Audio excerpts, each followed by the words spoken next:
Ahoj a srdečně vás vítám. V tomto videu vám chci ukázat, jak lze tuto pozici, kterou jsem zde vytvořil, změnit pomocí Logical.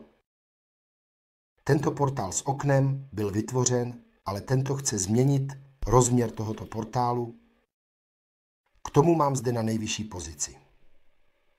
V oblasti funkcí tohoto Logical prvku toto mohu zde rozbalit a dvojitým kliknutím na náčrt se mi znovu načte tento náčrt. Teď mohu přijít a pomocí dvojitého kliknutí změnit velikost 2001. Jakmile zde řeknu přijmout, automaticky se mi to vrátí zpět do Logical a opravené hodnoty se mi znovu předají. Vidíte to zde? Mám zde změněnou velikost. Mohu zde znovu projít svou pozici a mohu tuto pozici změnit. Teď mi byla změněna moje prvek nebo moje pozice v Logical.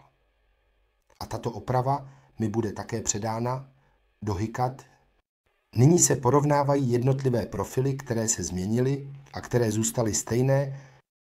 A tak jsem relativně rychle tuto změnu znovu opravil a zajistil, že tato změna je na obou místech opět identická